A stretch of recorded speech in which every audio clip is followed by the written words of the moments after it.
Tres, Lupita. Uno, dos, tres. Hola, hola, ¿qué tal? Buenas tardes. Nuevamente contamos con la presencia de Esteban de la Fuente, un Ujú, joven que emigró a Estados Unidos y ha logrado muchísimas cosas. Entre todas las cosas que él ha logrado, se ha convertido en escritor. La verdad que es un hombre admirable, es un orgullo que esté aquí en Oasis de Escritores, nuestro programa dominical.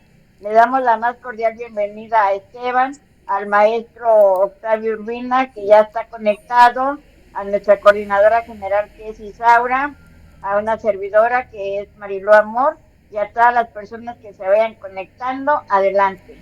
Adelante, serán bienvenidos. La dinámica es, si quieren participar, podrán alzar su mano antes de que termine la siguiente persona, la anterior persona, perdón. Entonces vamos a dar inicio. Esteban, bienvenido.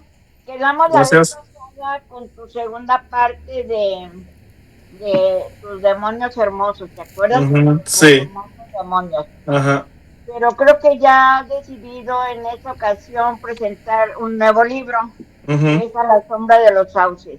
ajá, Una novela, pues se puede decir que es histórica, ujú, de un contenido muy profundo ujú, y de bastante importancia para México, para ujú, nuestro país, porque fue la fragmentación de gran parte de México. ujú, La lectura de este libro nos ha llevado al momento en que tú vas leyendo, te vas sumergiendo en todo lo que muchas, pero muchas familias padecieron en el momento de haber decidido, de haber sido arrebatado una parte de nuestro territorio mexicano. ujú. Nos gustaría saber aquí en Oasis y al público en general y a todos los compañeros que te escucharán más adelante, ¿qué fue lo que a ti te motivó? No es de tu época, entonces a mí me gustaría saber si te metiste profundamente a investigar todo ese hecho histórico, si alguna raíz por ahí de tu familia tuvo algo que ver en los eventos que sucedieron y todo esto. Ujú. Entonces, bienvenido Esteban, Oasis de Escritores, es tu casa y nuevamente es un orgullo que estés aquí. Adelante, es tuyo el tiempo. En cuanto alguien levante la mano, se le Ujú. cederá el micrófono. Ok. Primero que nada, gracias por invitarme de nuevo. La verdad que la primera vez sí, sí me la pasé muy bien. Yo creo que a cualquier escritor le gusta, ¿verdad? Que le pregunten de sus obras y hablar del desarrollo de estas. Y referente a lo del libro, en realidad, primero que nada, aclarar que si bien muchos de los aspectos de la historia están basados en hechos reales que están escritos ya en los libros de historia, uh, ciertos puntos los usé más a punto de interpretación mía, ¿verdad? O sea, si bien la historia nos dice esto, basado en lo que yo busqué y en lo que yo pude investigar, pues llegué a conclusiones en las que me gustó más el hecho de yo interpretar ciertas cosas. O sea, al final se mantiene la esencia de lo que todo mundo conocemos, la historia que ya conocemos, pero narrada más desde un punto de vista de lo que, a la conclusión que yo llegué cuando desde esas fechas y esos de ¿cómo le podríamos llamar? Situaciones o sucesos que pasaron, ¿verdad? Que llevaron a todo esto, a que los territorios del norte se separaran de México y todo esto. Entonces, nada más aclarar porque a lo mejor las personas van a decir, oh, pero no, es que la novela dice esto y el tal libro de historia dice esto acerca de esto y a lo mejor no. Simplemente aclararles que algunas cosas sí yo las puse conforme a la conclusión que yo llegué, ¿verdad? De y en cuanto a la de mi familia, pues yo creo que no directamente, pero sí muchos de los personajes sí están basados en. Vengo de una familia de matriarcas, de muchas mujeres. Entonces, al ser la novela más inclinada hacia el feminismo, muchos de los personajes, la mayoría son mujeres. Sí, muchas están inspiradas en las mujeres de mi familia, desde tías, primas, abuela.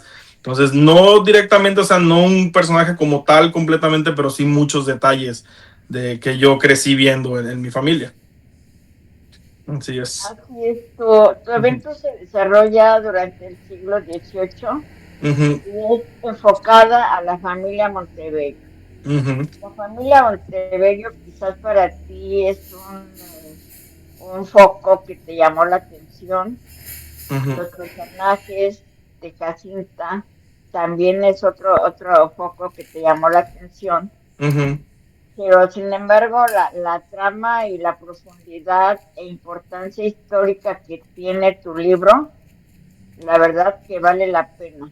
ujú. Vale la pena porque en él narras cosas que los libros de historia quizás ya lo mencionen, pero a muchos les falta leer, Ujú. a muchos les falta enterarse Sí. de cuál fue la realidad de esa situación. Yo, después que le interrumpa, viviendo en Estados Unidos, pues sí vive uno una realidad de, porque no recuerdo en realidad cuando estaba en México haber vivido esa, no sé, como que en México a lo mejor no le ponemos tanto énfasis al hecho de que casi la mitad de Estados Unidos le pertenecía a México. Y es como que no indagamos tanto en eso, ¿verdad? Como que no nos afecta tanto, ¿verdad? Ya somos una generación que creció sin esa parte de México, entonces ya como que como dice el dicho, lo que no fue en tu año no te hace daño, entonces como que Así es. pues en realidad no estamos tan empapados, pero cuando creces acá en Estados Unidos, sí como que hay más un resentimiento, ¿no? De que creces porque pues desde el momento en que llegamos se nos enseña o somos testigos de que hay como mucha pues el racismo y todo eso, que yo, o sea, sinceramente les puedo decir que directamente jamás he sido víctima de racismo en Estados Unidos, pero sí he observado, o sea, situaciones y circunstancias que sí me llevan a creer que en realidad pues hay personas que sí no, o sea, en realidad me tocó una anécdota rápida que les cuento en un trabajo donde en una ocasión había un empleado habían despedido a un manager de ahí de la compañía y ese manager era mexicano.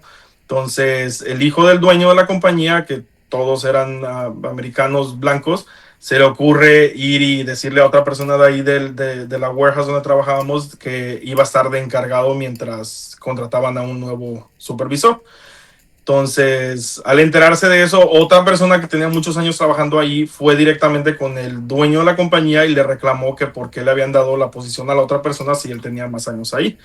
Baja el dueño a hablar con el hijo y yo estaba presente ahí porque yo estaba en una sección que estaba enseguida de la oficina de él y luego cuando le dice que por qué fue y le dijo a esta persona que iba a ser la encargada y el hijo no supo qué decir, le dice, tienes que darte cuenta que ellos no son como nosotros, no piensan como nosotros. Y yo me quedé como, o sea, ¿qué somos entonces? ¿Entiendes? O sea, ahí me cayó el 20 de que, o sea, en realidad ellos nos ven diferente. O sea, hay personas, ¿va? No estoy generalizando diciendo que todas las personas blancas nos ven iguales, pero sí me entendí que pues había una parte y si hoy en día la hay, pues no quiero ni imaginarme hace casi 200 años cómo era, ¿verdad? Entonces, pues yo creo que todas esas circunstancias te vuelven ese sentimiento de decir, y acá hay muchas personas de México que dicen, pero es que esto era México, ¿verdad? Cuando estamos en California y se toca cualquier tema de decir que, oh, pero eso es Estados Unidos, no, pero es que esto era México y nos los robaron. Pues digo, no, o sea, en realidad no nos los robaron. O sea, la pérdida de California y los territorios del norte fueron un negocio y como en cualquier negocio alguien pierde y alguien gana. Y en esa cuestión Estados Unidos ganó y México perdió. O sea, México tuvo mucha culpa en la pérdida de los territorios, que al final los negociaron mediante una guerra ya, pero en realidad sí fue mucha culpa porque todo lo que investigué, México desatendió todo el territorio del norte. O sea, los territorios del norte en realidad querían sumarse a Estados Unidos porque sentían que el gobierno federal que estaba centrado solamente en el centro y el sur del país no los veía como parte de México. O sea, no les ponía intención, no les ponía prioridades. Entonces ellos se sentían como allá los abandonados del norte, ¿me entiendes?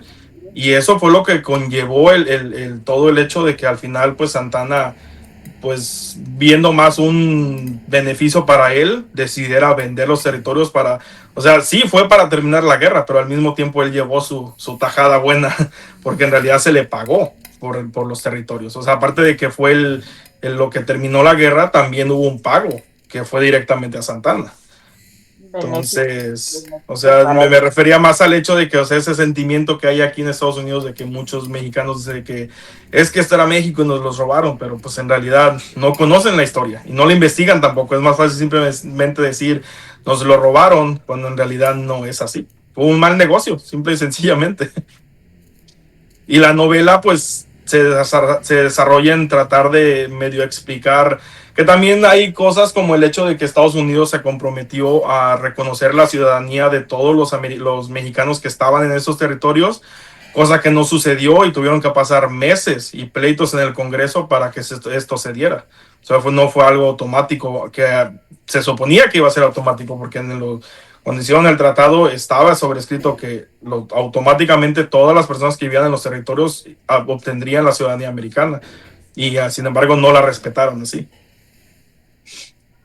Así es. Pero sí, como tú dices, hay mucha información distorsionada Sí, y la mayoría de uh-huh, los mexicanos allá que somos afectados muchas veces decimos, pues es que nos robaron, nosotros estamos uh-huh, en nuestro lugar, pero hubo una mal negociación. O uh-huh. quizás hubo una buena negociación para la persona que en ese momento estaba al frente de nuestro país, ¿verdad?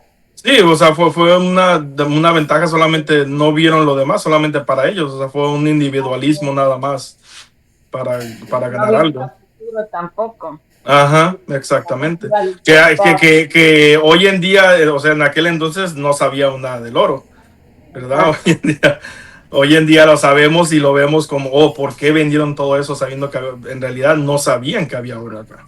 El oro se descubre, probablemente Estados Unidos ya lo sabía, como cualquier otro territorio que han comprado, pues según ellos sin interés, pero en realidad ya hay un interés de por debajo.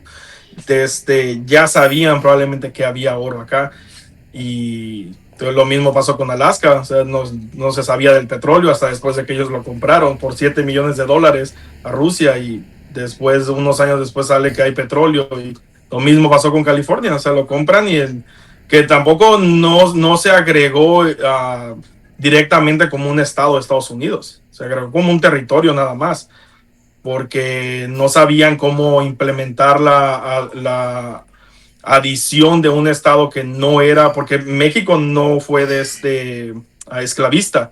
Sin embargo, la mayoría de Estados Unidos era esclavista y no sabían cómo agregar un estado que no era esclavista a los Estados Unidos que sí eran esclavistas. Por eso es que aquí viene toda la historia de Jacinta y su mamá, que eran esclavas y, ¿entiendes? O sea, todo se junta hacia la historia. Así es, y precisamente te enfocas en una familia donde platicas todas las vicisitudes que ellos padecieron al momento de estar en esa situación, en esa época, dijéramos. Ujú, Vamos a darle la oportunidad a Isaura y adelante Isaura. Gracias, Lupita. Esteban, ¿por ujú. qué ese título? A la sombra de los sauces. Sí. Originalmente la novela se llamaba Doña Amparo y La soledad, dolores y esperanza de Doña Amparo. Se llamaba la novela originalmente cuando la empecé a escribir. Por mucho tiempo, yo creo que ya casi fue al final cuando le cambié el título y se llamaba La soledad, dolores y esperanza de Doña Amparo porque Doña Amparo tuvo 3 hijas que son Dolores, Soledad y Esperanza, porque a cada hija le puso el nombre de cómo ella se sentía en el momento en que su hija nació. Entonces hubo un momento en que se sentía sola, fue cuando nació Soledad, en un momento en que tenía una relación donde sentía que había esperanza y nace Esperanza, y en el momento de sufrimiento donde nace Dolores. Pero después, no sé, sentí como que la ambientación y todo, sentí que era como más acorde a la sombra de los sauces, que ellos tenían, como tenían los viñedos, había muchos sauces en los viñedos. Por eso es que en la portada del libro aparecen los sauces junto a los viñedos. Porque pues si nos ponemos a ver, era como una comparación de, porque en realidad el personaje principal de la novela, aunque pareciera que es Doña Amparo, vendría siendo Jacinta, porque ella es la que mira todo, ella es el centro de todo. Entonces los sauces vendrían a ser lo mismo, o sea, son los vigilantes, son a la sombra de ellos pasa todo, ¿entiendes? Toda la historia se desarrolla alrededor de ellos. Entonces por eso sentí que era mejor cambiarle el nombre. ¿Por qué eliges el género de la novela? Esa la empecé casi después de que leí La Casa de los Espíritus. Leí La Casa de los Espíritus. La vez pasada se me pasó decirles, cuando, no sé, alguien me preguntó si tenía algún escritor mexicano y eso, y se me pasó por completo porque yo soy muy fanático de Como agua para chocolate. Yo tengo la novela, tengo el libro, me gusta muchísimo esa novela de Laura Esquivel, pero no sé, se me pasó por completo en ese momento de mencionar que entonces como esta novela es como es una fusión entre dos, o sea, tomé como detalles de las dos novelas de tanto La Casa de los Espíritus como de Como agua para chocolate. Me gustan nomás. Y hay una novela que no sé si probablemente si la conozcan, hay una película también, se llama El color púrpura, no sé si lo conozcan. Sí. Es una novela, es súper cortita el libro y me impresionó que hicieran la novela, es súper larga, es con Whoopi Goldberg y sale esta Oprah Winfrey, buenísima. Esa película yo tengo que mirarla por lo menos una vez al año. Que no sale el año sin que yo mire esa película, es como un desde que tengo, porque se me hace una obra maestra, la verdad, en cuanto a... Y cuando leí el libro también me hizo muy interesante cómo adaptaron la novela, porque en realidad sí es como muy complicado. A mí se me habría hecho súper complicado adaptarla, porque la novela está más basada casi en cartas, o sea, cartas que la protagonista le escribía a Dios y preguntándose de cosas. Es como una persona muy, no quiero decir ignorante, como inocente. O sea, es una mujer negra en 1930 y algo y, o sea, la vida era completamente diferente, pero en realidad, si nunca han tenido la oportunidad de ver la película, leer el libro, deberían porque es una obra maestra, la Sí, es verdad. hermosa. ¿Cómo Yeah. transformas el conflicto principal, la perspectiva de vida de los personajes centrales a lo largo de la novela? Traté de que no quería centrar todo en el conflicto en sí. Quería, o sea, simplemente agregué partes para darle sentido a la historia. ¿Me tienen que entender por qué siendo mexicanos ya viven en Estados Unidos? ¿Por qué Jacinta siendo una esclava hablaba inglés o sea, se suponía que Jacinta era la criada y Doña Amparo era la patrona? Sin embargo, Jacinta hablaba inglés y Doña Amparo no hablaba inglés. O sea, traté de poner estos detallitos que le daban sentido a la historia, pero siempre abordando el tema de tratar de explicar lo que realmente pasó, o sea, de por qué ahora la Alta California pertenecía a Estados Unidos, porque la novela en realidad empieza en 1845 cuando Doña Amparo nace, y durante toda su juventud es que empieza todo el conflicto, porque ella ya está grande cuando se lleva a cabo la transacción de que California se hace a... Incluso ellos escuchan, o sea, durante la novela te das cuenta que ellos van de si bien el conflicto no se toca de fondo, o sea, no voy como a la escena cuando Santana vendió California, o sea, es mediante noticias y comentarios que ellos van en la novela, o sea, mientras Doña Amparo y todos se van enterando de lo que está sucediendo, y es por medio de eso que explica en realidad lo que está pasando. ¿En qué medida el entorno geográfico y social de Esteban de la Fuente Uh -huh. influye en las decisiones críticas que toman los personajes? Trato de no, o sea, si investigo el investigar la época en la que las cosas estaban pasando, no puedo, porque yo no pienso como las personas pensaban en el siglo XVII, el siglo XVIII. Entonces yo no puedo por medio de mí tomar una decisión de cómo yo quisiera que esta persona tomara una decisión, porque la forma en la que yo veo la vida no es la vida que ellos estaban viviendo.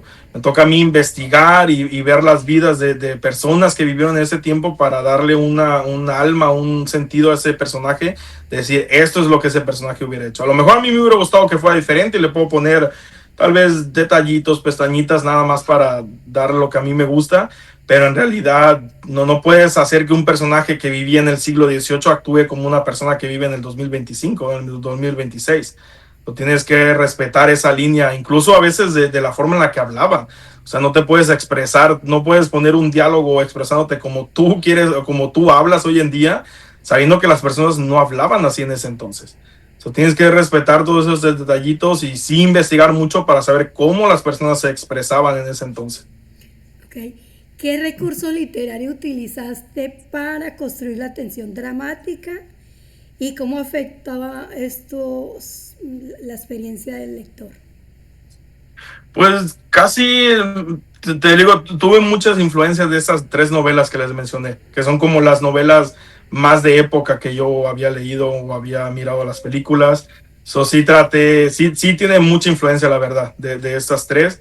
Traté porque me encanta también cómo es que en estas tres novelas se aborda todo ese tema de lo clásico, de cómo las mujeres eran en ese entonces. So, sí, agarré mucha de esta influencia, puedo decir, de ahí. Y ya lo demás, pues basado en lo que yo investigué, en cositas que yo había hay ciertos detalles en la novela que si bien están basados en personajes históricos, no tomé el personaje histórico como tal, pero sí la referencia, o sea, como el hecho de que una de las hijas de Doña Amparo usara pantalones, en ese entonces las mujeres no usaban pantalones, pero al investigar yo encontré la primera mujer aquí en Estados Unidos, bueno, que se reconoce que en América usaba pantalones, que fue súper criticada y era era modista, se puede suponer. Ella se fue a Francia, estudió, al regresar ya venía ya con toda esa de moda de usar pantalones y eso. Todo eso lo basé o sea, y construí ese personaje como ese personaje histórico, pero en la hija de Doña Amparo, ¿verdad? No en el personaje que realmente fue un personaje histórico que existió. Gracias, Lupita. Gracias, Esteban. Mira. Ok, ok. Ahora continuamos con el maestro Octavio. Muchas gracias, Marilu, Esteban, Isaura, qué gusto verlos, saludarlos. Pues ya nada más te faltó la película de Lo que el viento se llevó para formar todo esto, ¿no? Sabe que la conozco y nunca la he mirado.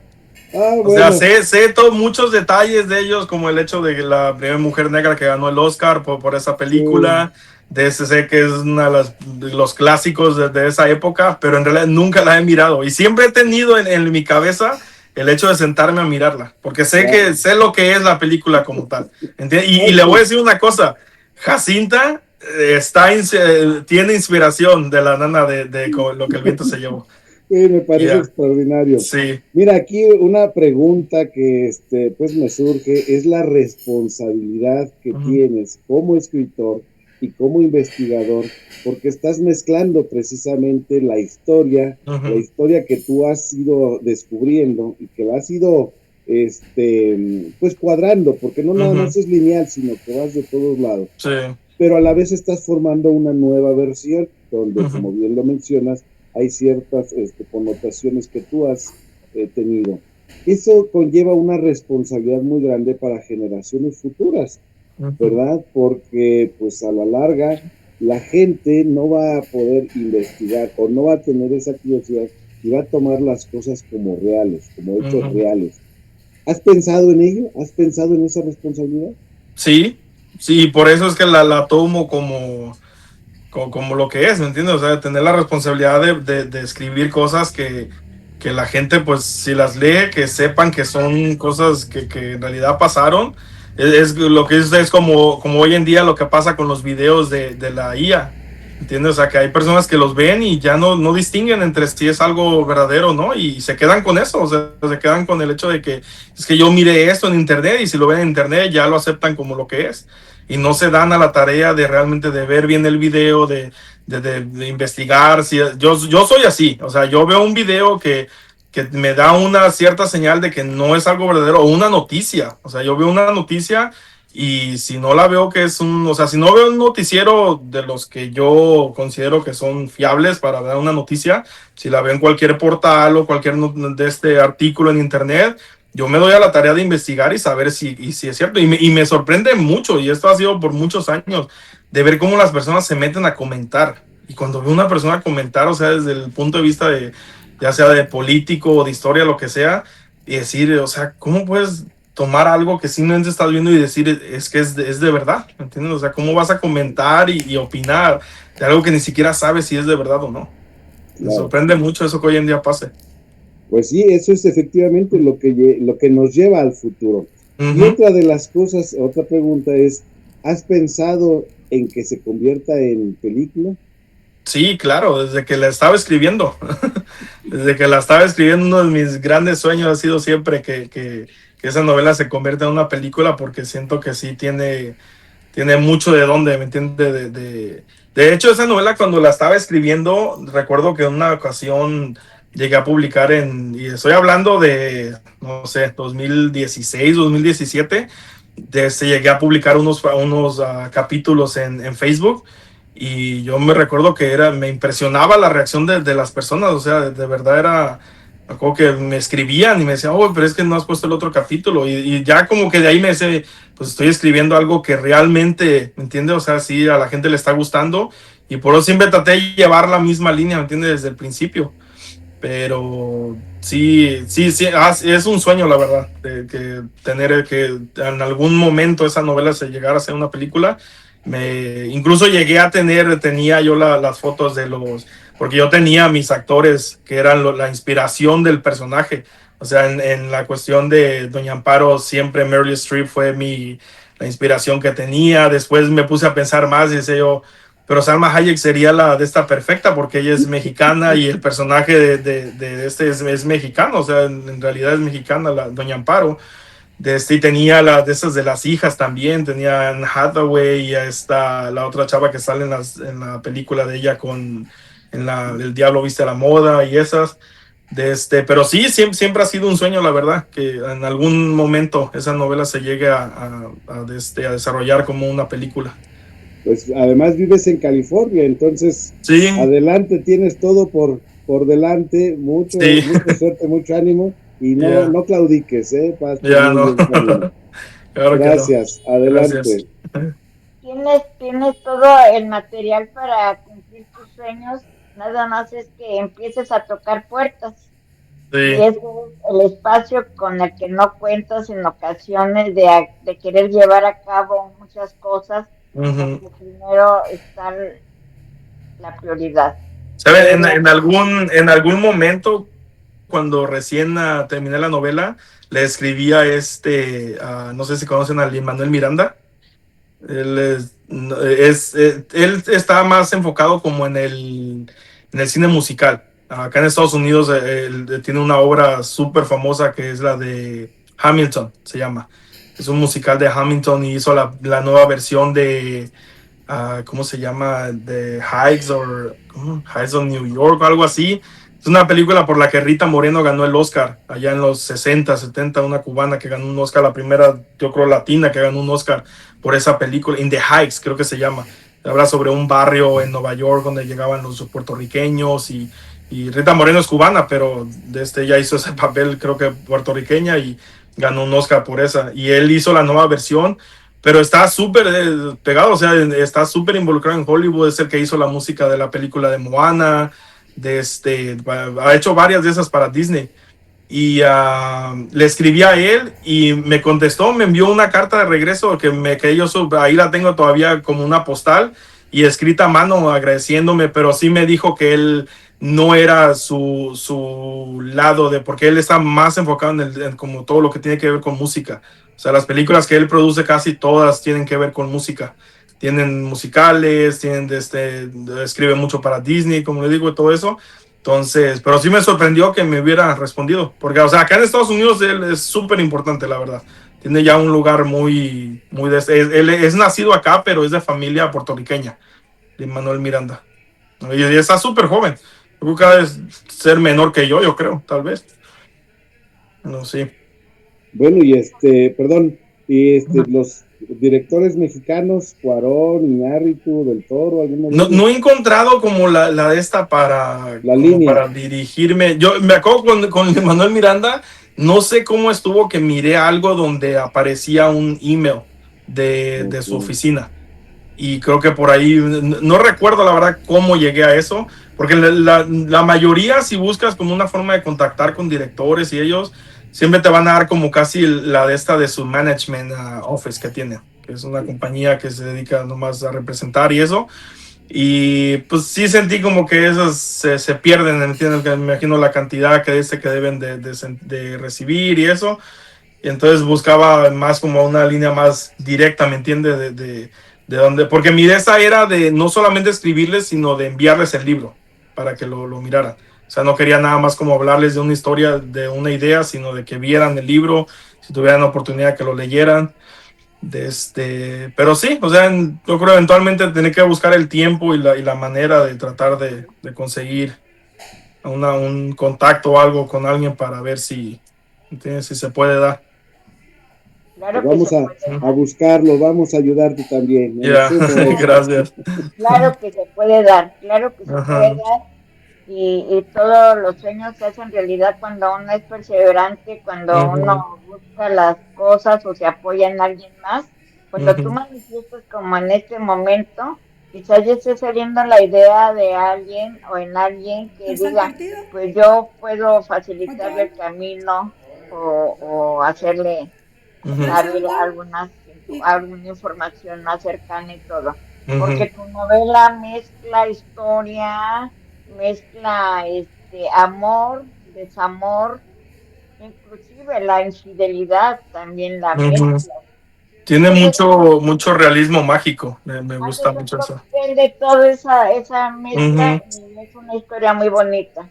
ujú, Una historia que quizás sí al final te conmueve y te lleve a ujú, analizar cosas que en realidad tú no te imaginaste al tomar el libro de A la sombra de los sauces. ujú. Así que sí deberías de buscar los medios necesarios para acercarte, si no a la persona directamente, podrías hacer a una tercera persona que pueda acercarte a esas otras Ujú, personas. sí.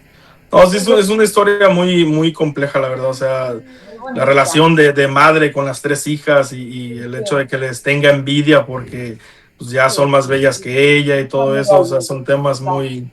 ajá, muy Inclusive interesantes, ahí la se verdad. da mezclas ahí también la Ujú. infidelidad que la señora Amparo, la gran dama de sociedad en ese momento, Es la mamá la que tiene la infidelidad. la mamá Sí, doña de Catalina es la mamá de la doña señora. Amparo, es la que tiene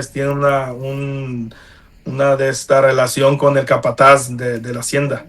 Que después, años después de que muere doña Catalina y ya doña Amparo tiene a sus hijas grandes, regresa el hijo del capataz con el que doña Catalina tenía la relación y hay una tipo como si los campos de los viñedos tuvieran como un tipo de maldición que hacen que el muchacho se enamore de la nieta de de doña Catalina, o sea, la hija de doña Amparo, y empiecen a tener una relación entre ellos y al mismo tiempo es como revivir ese romance, ¿me entiendes? O sea, ellos llegan al campo y no saben, hay una fuerza que los atrae de entregarse el uno con el otro y no entienden por qué, o sea, no saben por qué está sucediendo eso, pero en realidad es porque pareciera que el fantasma de doña Catalina está ahí, incluso al final de la novela hay una referencia cuando esta hija de doña Catalina nace, que es Dolores, cuando Jacinta la mira y dice que la mirada es de doña Catalina, o sea, queda como una incógnita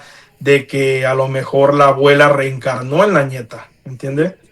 Son todos esos así detallitos, ¿entiendes? Que ayudan a entender la historia y hacerla pues más interesante, ¿verdad? Exacto, tiene Ujú, todos los ingredientes necesarios para una buena ujú, película, que es lo que sí. nos gusta a muchas de las personas, el romanticismo, la historia, Ujú, la mezcla de todo lo que tú mencionas ahí.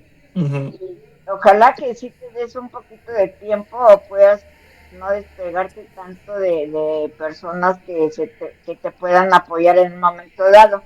Le ujú. damos la bienvenida a Mercedes de España, a Nelva. Bienvenida, Nelva. Hola. Así que, Merche, te confundiste con el horario porque uno cambia. No lo sé, Gracias, gracias. no Saludos lo a sé. todos desde Panamá. Gracias, gracias por las bienvenidas. Bienvenida, Nelva.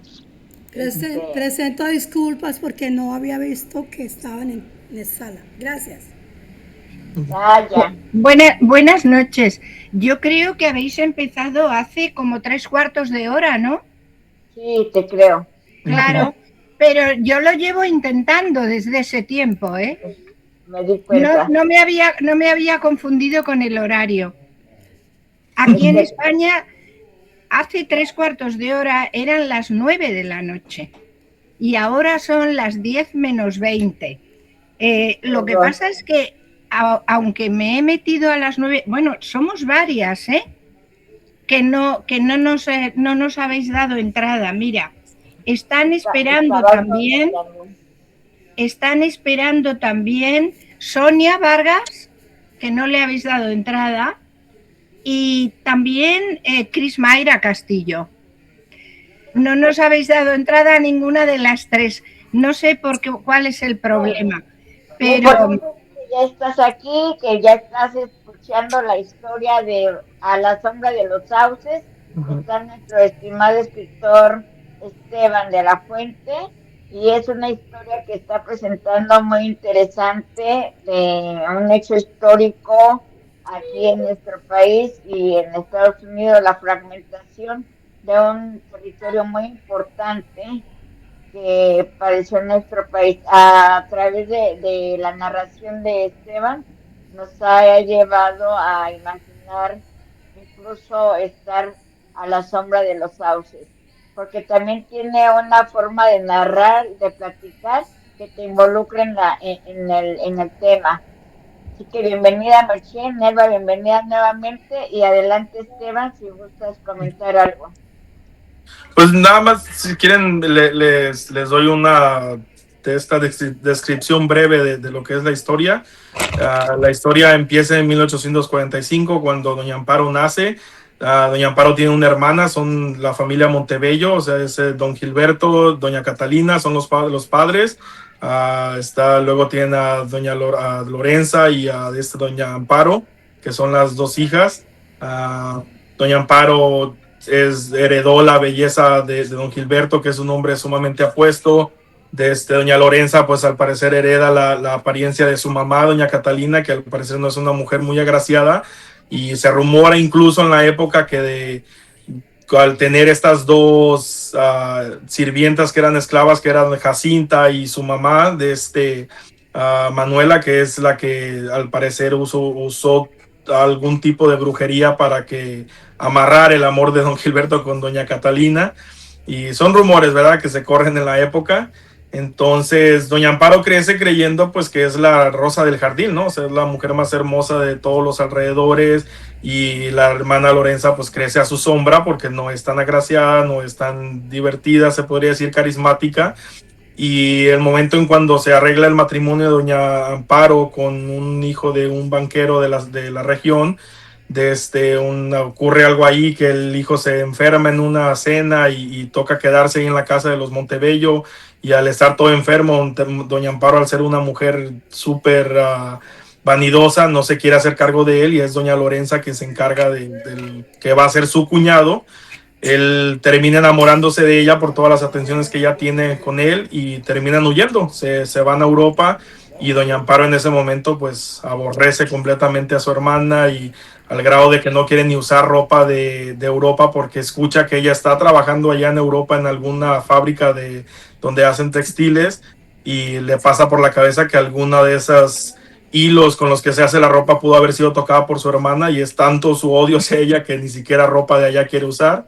Después doña Amparo pues se casa al final con un hombre, don Manuel. Este hombre no le da la vida que ella creía que iba a tener, o sea, no económicamente hablando, sino que don Manuel es un borracho mujeriego empedernido, ¿verdad? O sea, ella le mete mujeres a la casa estando ella ahí, la golpea.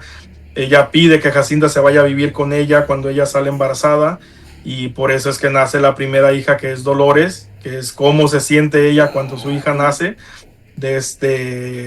Hay una escena ahí donde don Manuel fallece cuando están comiendo, porque casualmente a esta Jacinta, al estar cocinando el estofado, se le cae un botón de su ropa, y el señor don Manuel se atraganta con el botón y queda desfallecido en la mesa, ¿verdad? Entonces doña Amparo pues queda viuda con una hija, con una herencia que heredó. Después conoce se dedica a andar, como quien dice, del tingo al tango. Es una mujer sola con dinero, entonces se da sus lujos de estar con quien ella quiere. Sin querer, pues vuelve a salir embarazada. Pero al sentir que ese embarazo lo vive en soledad porque no tiene un papá, no sabe, o sea, no sabe quién es el papá de la hija. Entonces decide tenerla y la nombra Soledad porque no se sentía que en ese momento ella estaba sola. Después llega un vecino que se muda a donde ella está viviendo, don Antonio. Uh, Después de que hay una crecida en el río que hay a las afueras de las casas, bueno, atrás literal de las casas que ellos tienen, una de las hijas de doña Amparo cae al río y el vecino es quien la salva. Se da la relación, se casan, ella realmente está enamorada de don Antonio. Y esa relación nace esperanza porque pues es lo que ella está sintiendo en ese momento, ¿no? Es una relación en la que ella está enamorada y con un hombre que ella quiere, entonces siente que tiene esperanza su vida. Ahí es cuando nace Esperanza, la tercera hija. Después de ahí, don Antonio decide mudarse, tiene problemas de juego, cosa que ella no sabía. En ese momento la fortuna se empieza a desaparecer, terminan perdiendo todo, pero ella prefiere, o sea, está enamorada, entonces se queda con él. Deciden mudarse a una casa que los papás de don Antonio les habían dejado casi en la frontera entre Nevada y California, en un pueblo que estaba ahí, en una casa sola. Jacinta, como siempre, fiel ahí a doña Amparo, como su nana que es de ella y todo. Se mudan todos a esa casa, pero don Antonio tiene en la cabeza la idea de que cuando él estaba chico, él miró como a su papá se le había aparecido un espíritu que le había dicho dónde había un tesoro. Entonces narran ahí un poco la historia de cuando don Antonio estaba pequeño, cómo su papá lo llevó, porque se decía en ese entonces que si veías un espíritu tenías que seguirlo para que el espíritu te dijera dónde estaba el dinero. Entonces el papá de don Antonio lo llevó a él como su hijo porque a él le daba miedo seguir al espíritu, llevó al hijo para que el hijo siguiera al espíritu. Terminan encontrando el tesoro por hacer del destino. La esposa, o sea, la mamá de don Antonio, cree que el dinero lo corrompe y decide robarle un día en la noche todo el dinero, las monedas de oro, y las arroja en un pozo que tenían de agua. El señor enloquece, muere. Al final, don Antonio recuerda esa historia y él está comprometido a encontrar ese dinero. El problema es que se compromete tanto que deja de comer, deja de estar cuerdo y termina falleciendo también buscando el dinero de este tesoro que escondieron. Hay una persona ahí que escuchan que sabía algo acerca y doña Amparo, al saber eso, junto con Jacinta se ponen a buscarlo y lo encuentran el pozo que ya estaba tapado donde habían aventado este costal con monedas de oro. Y pues eso es lo que hace que doña Amparo vuelva otra vez como... Para este entonces ya se dio toda la compra de California hacia Estados Unidos. Ya la familia de doña Amparo ya habían perdido el viñedo, que era uno de los viñedos porque producían vino y era uno de los viñedos más respetados de la región, como los mejores, pero el gobierno al apropiarse del territorio les quitó todo esto. Entonces doña Amparo lo que hace es que con el dinero que ella encuentra, ella adquiere de nuevo la casa donde ella nació con los viñedos y empieza ella a levantar todo el negocio para atrás, cosa que no era muy común en ese entonces, que una mujer se convirtiera en terrateniente y sacara, o sea, que fuera la cabeza de un negocio como era el viñedo. Regresan a vivir ahí, en ese lapso es cuando don Gilberto, el papá de doña Amparo, encuentra el diario de la fallecida doña Catalina y se da cuenta que ella le era infiel con el capataz. Se vuelve loco en realidad, o sea, ya es una persona mayor que le da demencia, pero no olvida esa parte de que su esposa pues le fue infiel y hacen una fiesta. Esa yo creo que es la única parte de la novela donde no me di el tiempo porque quería tanto yo que fuera así, que en realidad no me di el tiempo de investigar si para entonces ya había eso, pero le hacen una fiesta a una de las hijas de doña Amparo y hacen una piñata. Para ser honesto, no sé si para esa fecha ya hacían piñatas acá en el territorio. Sí, ahí no me di licencia de yo ponerlo así porque lo quería. pero lo que pasa es de que hacen la piñata y don Gilberto lleva el diario a la persona que está haciendo la piñata y le da las hojas para que las ponga en la piñata. De manera que cuando quebran la piñata, vuelan todas las hojas del y todos los invitados de la fiesta, pues empiezan a ver las hojas del diario y empiezan a leer todo. Y ya se imaginará la escena de doña Amparo siendo una mujer tan con su ego por los cielos, ver que, o sea, es una humillación, ¿verdad? Ver que toda la gente ahí se entera de lo que su mamá hacía y todo. Y al final don Gilberto fallece y pues ya ella se queda de nuevo sola. Al ser un negocio tan difícil de llevar a cabo y estar criando al mismo tiempo 3 hijas, decide enviarlas a París para que estudien allá en París mientras ella levanta todo el negocio. Y ya las hijas regresan cuando ellas ya están grandes, ¿verdad? Ya estamos hablando de señoritas de 17, 18 años. Pero el problema es que cuando ellas regresan, ya la realidad le pega a doña Amparo de saberse que ya ella ya no es la mujer joven y bella que era, porque las hijas ya se han convertido en 3 señoritas que llaman más la atención que ella. Incluso una de ellas viene con un novio que es un español, que es pintor, y ella en su locura de querer sentirse que ella sigue siendo bella, se le mete por los ojos al joven y hace que la pinte desnuda. Y cuando una de las hermanas la descubre, pues ¿qué hace ella? La acusa de que está loca y la encierra en un manicomio, a Esperanza. La encierra en un manicomio. Después descubre que la otra hija está teniendo el romance con el hijo del capataz que regresó y la agarra a latigazos. Ellos terminan yéndose juntos y un día viene al viñedo un doctor muy reconocido. Doña Amparo solía tener invitados que venían a su casa como les daba tours para que probaban el vino, y eran personas importantes de la política, del medio del espectáculo. Entonces viene este doctor que es muy reconocido y termina enamorándose de Jacinta y quiere llevarse a Jacinta de ahí. Termina llevándosela con engaños. Pareciera que doña Amparo está molesta, pero en realidad es doña Amparo la que le dice a él que se la lleve, porque dentro de sí doña Amparo la aprecia, le tiene mucho cariño y quiere que Jacinta viva esa... Doña Amparo es un personaje complejo, porque al pareciera que las circunstancias la hacían hacer cosas malas, ¿me entiende? No es que fuera una persona que fuera mala desde el principio, simplemente que las circunstancias la hacían hacer cosas que no controlaba y pues al final terminaban siendo malas, pero tiene sus momentos donde trata ella de hacer cosas buenas, ¿verdad? O sea, quería a sus hijas, pero pues también le calaba mucho que ya las hijas la opacaban. Y es ella misma quien traba toda esta historia para que el doctor se lleve a Jacinta y el doctor se casa con Jacinta. Y después descubren que Jacinta en realidad es hermana de doña Esperanza, de doña Amparo. O sea, ella era hermana de doña Amparo y pues no sabían.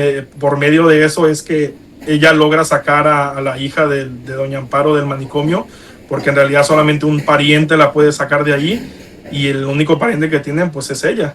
Entonces ella es la que la saca y ya de ahí ya la historia se encamina casi hasta el final, pero es una historia bonita. O sea, ya al final doña Amparo tenía muchos problemas con una de las hijas que era Esperanza, la que metió al manicomio porque era muy rebelde para la época, era la que venía usando pantalones, era la que venía con el pelo corto, entonces ella no soportaba todo eso. Andaba en bicicleta, en una ocasión llega una bicicleta que ella mandó traer de Europa y cuando doña Amparo se da cuenta se le atraviesa y la tumba, y al final doña Amparo enferma de cáncer. En ese entonces no conocían el término, simplemente enferma y al parecer ya cuando va a fallecer las hijas regresan, les pide perdón y una de las hijas le pregunta que qué quiere como última voluntad y doña Amparo le pide que le dé un viaje en bicicleta y la novela termina con ellas las 4 andando en bicicleta por el campo a la sombra de los sauces, ¿verdad? Así es una historia de mucho contenido histórico, sobre todo en sí. A las personas que nos interesa este tipo de lecturas, a mí sí me gustaría verla en el cine. ¿Dónde tienes tu libro publicado? ¿A dónde podemos conseguirlo? El libro está en Amazon todavía, pero Yo tenía la idea de compartírselos en el grupo. Yo tengo el PDF completo del de este para compartírselos, para que lo leyeran en el grupo a las personas que les interese. Probablemente terminando la entrevista lo suba ya a la de esta. Y pues para que me den sus opiniones, ¿verdad? Cuando terminen de este, porque es muy diferente narrarlo por mí allá leerlo, ¿verdad? Hay muchos detalles y muchas cosas que no puedo abordar porque es muy largo. No puedes abarcar todos los detalles tan interesantes Sí, exactamente. que hacen, y tan bonitos, porque te digo, tú estás hablando, uno se está imaginando que está uno en ese ambiente. Pues vamos a concluir. ¿Cuál es tu próximo proyecto? Perdón, maestro Octavio, antes de que se nos vaya el tiempo, nos quedemos hablando en el aire. Bueno, muchas gracias. Rápidamente, saludos maestro Martorrat, que se va conectando también. Felicitarte por esta novela, por este viaje que nos diste, este recorrido. Es una novela muy interesante. Yo creo que sí, ojalá vamos a ver si podemos llevarla al cine, porque vale mucho la pena, sobre todo sí, la verdad que sí, en ese referente histórico novela. Felicidades. Gracias. Muchas gracias. Antes de concluir, Esteban, te agradecemos todo, pero yo no quiero cerrar este programa antes de comentarles a todos ustedes que a partir del día 1 iniciamos el Día Mundial del Arte. Se llevarán a cabo diferentes actividades artísticas del 1 de abril, o sea, el próximo miércoles, hasta el 30 de marzo. Así que los suscriptores y todos los que deseen podrán participar en todas las actividades que estemos realizando durante todo un mes. Porque recordemos que México es el único país en el mundo que un día lo convierte en un mes. México es mágico y de eso lo haremos durante todo el Día Mundial del Arte. Isaura, por favor, maestro, si quiere antes aumentar un poquito un segundito de lo que... No, nada más corrección, 1 de abril al 30 de abril. Todos los eventos los vamos a incluir en este gran evento del Día Mundial del Arte. Muchas gracias. Adelante, Isaura. Isaura. Gracias, Lupita. Gracias, Esteban. Cuéntanos qué ritual, qué rutina o cómo es tu día a día como escritor. En realidad, dejo que el día me guíe. La mayor parte, siempre me he tenido en la cabeza que aunque un día llegue a vivir de mi escritura, no dejaría de trabajar, porque no me puedo concentrar si no estoy haciendo nada. La mayoría de mi escritura llega durante mi día cotidiano, o sea, en mi trabajo, manejando, donde quiera que esté, o sea, pero tengo que estar haciendo algo y las ideas surgen, ¿verdad? O sea, sobre todo si ya estoy haciendo una historia, pues se va desarrollando, porque traigo donde dejé la historia y traigo ya esa de hacia dónde quiero ir, y durante el día se me van dando las cosas y escribo en todas partes, o sea, escribo hasta en la línea de cuando estoy en el supermercado para pagar. Si hay mucha línea en la de esta, ahí saco el teléfono y ahí me pongo a escribir, o si veo algo que me inspire, de ahí sale todo. Gracias. Merced, sigue tú. Adelante. Hola, bueno, buenas noches. Como entré tarde, no sé si habló algo de su infancia, pero a mí siempre me gusta preguntar cómo fue su infancia y por qué se interesó por la escritura, en qué momento empezó a escribir. Tuve una infancia llena de ¿cómo podría decirlo? Crecí en un pueblo que era muy retirado de la ciudad, entonces no tenía como muchas cosas. Tenía que ocupar mi vida en algo, o sea, todo el día nos tocaba crear algo para poder mantenernos ocupados, porque no teníamos el centro comercial al lado, no teníamos el parque al lado, donde podía hacer lo que un niño de una ciudad tiene. Yo estuve en una escuela donde teníamos un maestro para todos los grados. O sea, la gente cuando les platico dice, ¿cómo? O sea, digo, ya teníamos un solo profesor, le daba clases al 1er grado, 2º, 3º, 4º, 5º y 6º, todos en un solo salón. Llegamos a hacer, yo creo lo más que llegamos a hacer, éramos como 16 alumnos, entre el 1er grado y el 6º grado. Y en mi grado siempre fuimos 2 personas, éramos yo y una prima. Éramos los únicos 2, o sea, salimos desde el 1er grado hasta el 6º grado solamente nosotros 2. y pues teníamos nuestro recreo que le llamamos uno ahí en México, y nos tocaba, de la escuela estaba por un lado de un arroyo y nos tocaba irnos al arroyo a jugar ahí, treparnos en los árboles. Nos gustaba ir hay una temporada del año donde hay unos árboles que dan un tipo de flor que es como pegajosa, y a los pajaritos se les pegaban en sus alas.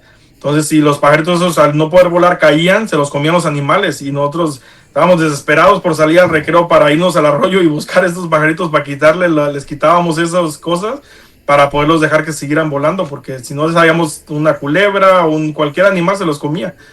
Y eso era lo que hacíamos. O sea, nos gustaba hacer puentes en el arroyo, y pues yo creo de ahí viene toda la creatividad, ¿no? De que no tuvimos como una infancia llena de cosas que nos entretuviera la mente, entonces nos tocaba a nosotros crear cosas para podernos entretenernos.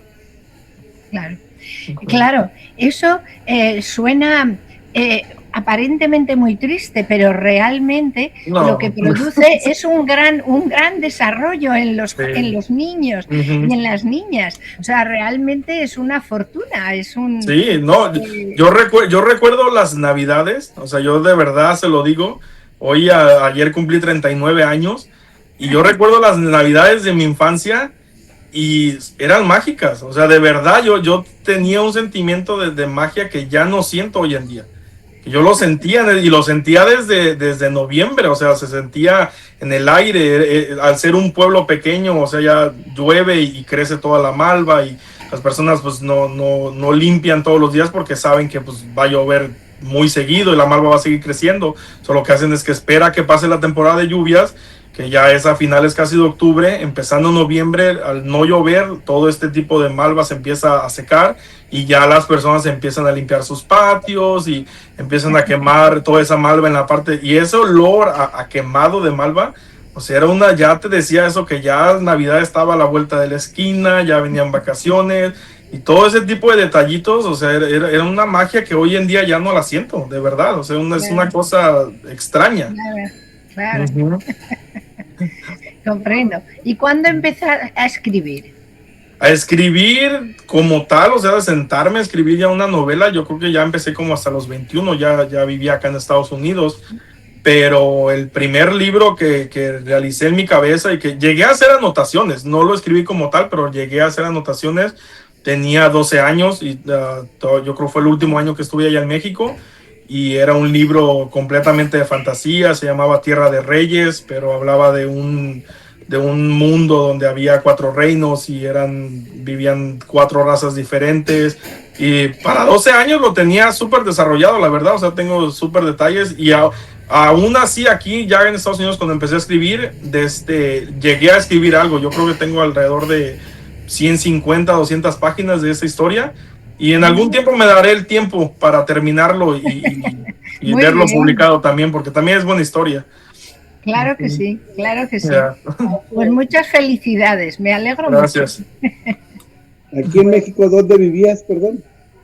Yo nací en Mazatlán, Sinaloa, pero era un pueblo, era un pueblo que estaba como a 20 minutos quizás de Mazatlán, un pueblo muy pequeño, fundado por mi abuelo, por cierto. Adelante, Saura. Gracias, Esteban. Tú nos dijiste que los habitantes en ese pueblo eran aproximadamente 1,000 personas. No, son mucho menos. Yo creo que dudo que hoy en día superen más de 300. O sea, yo creo que deben de ser como entre 200 y 300 personas. ¿En qué momento tuviste contacto con la tecnología? Cuando llego acá a Estados Unidos. Yo ni siquiera conocía el internet allá en México. Nunca había tenido una computadora, no sabía lo que era. O sea, por la televisión sí, o sea, conocía por la televisión, pero nunca había tenido ni una computadora, ni había tenido acceso a internet hasta el momento en que llego acá. O sea, probablemente en Mazatlán sí había, pero el problema es que a mí no me tocó estudiar ya fuera o sea, yo estuve lo que fue estudiar en el rancho solamente. Entonces no es hasta que llego acá a Estados Unidos que ya, o sea, eso fue un cambio de un pueblo de 30 casas a una ciudad como en la que vivo hoy en día, que es de las ciudades más grandes de California. Es un cambio muy radical, la verdad. ¿Ese choque cultural se refleja en tus novelas? Hasta cierto punto yo creo que sí. O sea, no es a lo mejor que yo lo hubiera querido poner, pero sí, inconscientemente sí lo hago, porque incluso a veces he leído cosas que yo he escrito, o sea, ya de tiempo atrás, y sí me sorprendo de que después le encuentro el sentido, pero en el momento en que lo estaba escribiendo no me daba cuenta, sino hasta después de que lo leo y ya encuentro la relación de, tal vez escribí esto por esto que me había pasado o por aquello. Y pues por eso creo que inconscientemente tal vez o sea, en el momento no me doy cuenta, pero sí lo hago, sí escribo cosas basadas en cosas que me pasaron, y así como podría ser el choque que le digo de cultural que me llama, sí, pues estoy seguro que en más de alguna novela lo he involucrado. ¿En qué proyectos trabajas actualmente o cuáles son tus planes en el futuro Ahorita próximo? estoy trabajando en dos. Estoy trabajando en la segunda parte de Hermosos Demonios, que fue de lo que hablamos la vez pasada, y curioso estoy trabajando en un libro para niños. Estoy trabajando con una persona de Chile, que hace gráficos como de dibujos, y yo hace algunos años participé en un concurso en España, y creo que les compartí una historia incluso en un concurso que gané en España de algo del Faro. Creo que se los Sí. compartí en el grupo. Sí. Pero tenía yo una historia de otro, o sea, un cuento corto también, y estamos trabajando en hacer un libro para niños con dibujos y todo basado en ese cuento que yo escribí, que trata sobre un dragón. Un dragón gruñón se llama. Okay. Aparte de la referencia cinematográfica y bibliográfica que nos has mencionado en la entrevista, ¿tú has tenido alguna formación en talleres literarios, en alguna escuela literaria para enfocarte en la disciplina de la escritura? No, la verdad no. Sí me hubiera gustado en algún momento, porque siento que pues sí, siempre nos falta, ¿verdad?, aprender, pero no, nunca he tenido ningún tipo de nada referente a escritura más que lo que yo investigo. A veces también hay ciertas cosas que cuando estoy escribiendo que no sé cómo desarrollarlo, cómo hacerlo, y me toca investigar de cómo desarrollar algo, un diálogo, cómo mezclar algo, una idea, y sí me toca investigar eso. Para terminar mi intervención, Esteban, la publicación o autopublicación, ¿cómo ha sido ese proceso? ¿Lo has hecho con editoriales o estás autopublicado por Amazon?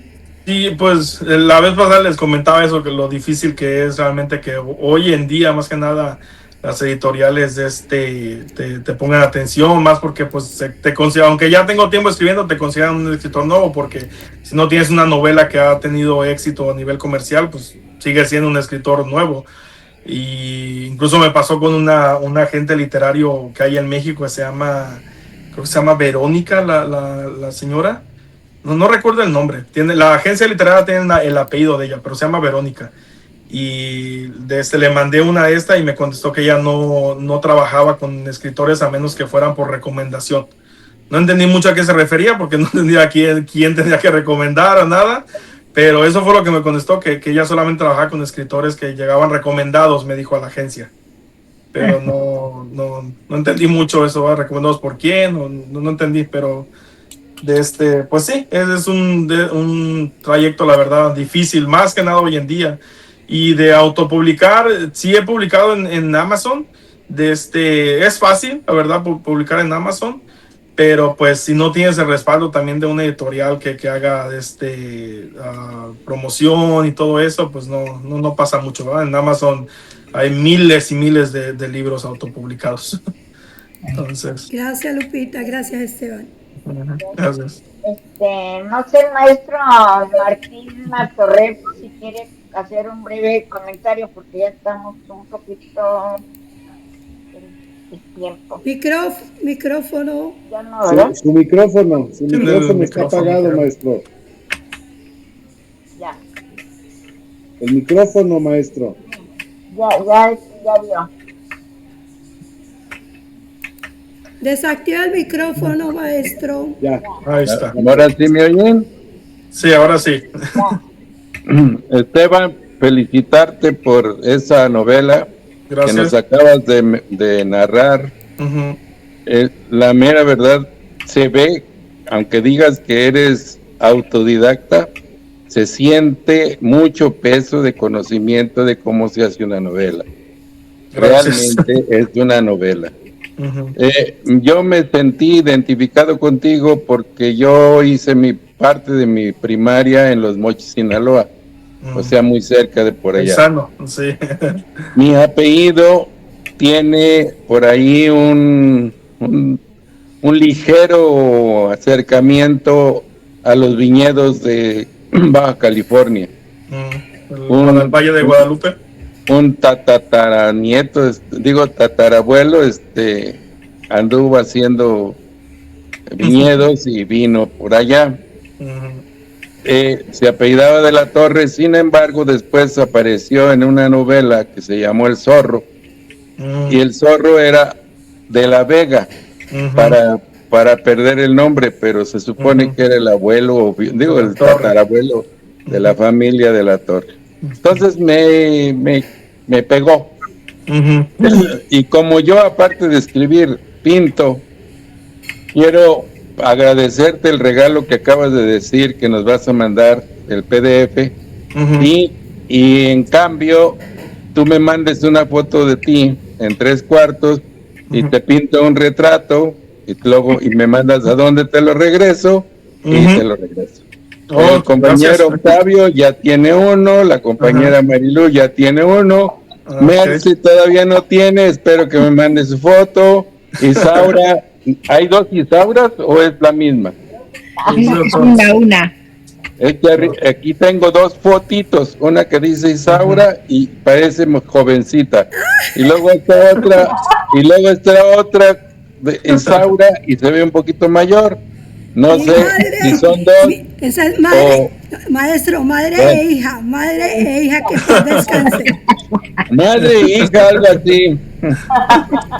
Bueno, están invitados a que me manden su fotito en 3/4 para hacerle su retrato y su dirección para mandártelo. Ok, con mucho gusto, se lo agradezco. Por ahí le mandé a Marilu y a Octavio una serie de libros que he publicado yo en transcurso de mi vida. Yo escribo desde los 11 años y realmente no he tenido estudios en relación, igual que tú, en relación a la literatura. Sin embargo, sí he leído mucho de técnicas, y tenemos un taller acá en Guadalajara al que de repente nos visita Marilu, y ahí estamos jugando a guiarlos a que hagan sus novelas. Así que por eso me atrevo a decirte que te reconozco como un conocedor muy seguro, muy claro de lo que significa escribir novela, y te felicito por lo sabroso que está tu novela. Gracias. Pero les guste cuando la lean, cuando se las mande ahí, ya me dicen. Claro. Gracias, maestro Martín. Pues creo que concluimos ya esta hermosa entrevista con Esteban de la Fuente. Lupita, Ya de ahora. Lupita, última pregunta para nuestro invitado. Esteban, escribir historia y un contenido social y político es de una gran responsabilidad. Sí.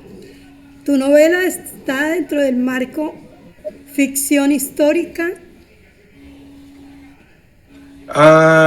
Yo creo que sí. O porque 100% histórica. ¿Y cuáles son los riesgos? Tiene un poco de realismo mágico también, pero sí toca el tema político simplemente para... O sea, yo creo que es imposible hacer una novela situada en ese lugar y en esa época sin tocar el tema político, porque queramos o no, lo que aconteció políticamente afectó la vida de estas personas, ¿entiendes? De una forma u otra les afectó, entonces es imposible narrar la historia sin mencionar todos esos sucesos políticos que pasaron, como la guerra y la sucesión y todo eso, porque, o sea, les afectó la vida diaria, y no podrías narrar la vida de estas personas sin mencionar que eso pasó.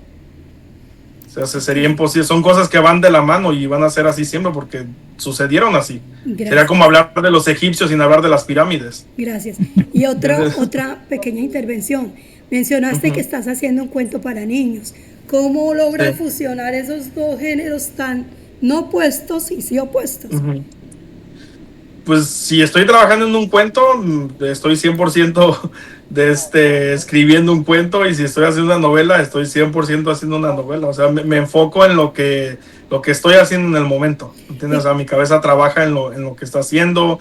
Si estoy haciendo un cuento, pues observo a mis sobrinitos, observo lo que yo recuerdo de niño, lo que a mí me gustaba ver, investigo qué es lo que los niños hoy en día les gusta leer, lo que siento yo que les falta, porque también el cuento no va a ser solamente un cuento como tal, sino que al final va a tener una sección donde los padres le van a poder, o los maestros les van a poder preguntar a los niños qué fue lo que leyeron, o sea, viene una serie de preguntas basadas en el cuento para saber si los niños realmente leyeron el cuento, ¿verdad? Entonces va a ser como parte no es solamente un cuento, sino es algo más didáctico también, para fomentar también la lectura en los niños, ¿verdad? No solamente ver dibujos y ver lo que está ahí, sino que lean y entiendan qué es lo que es.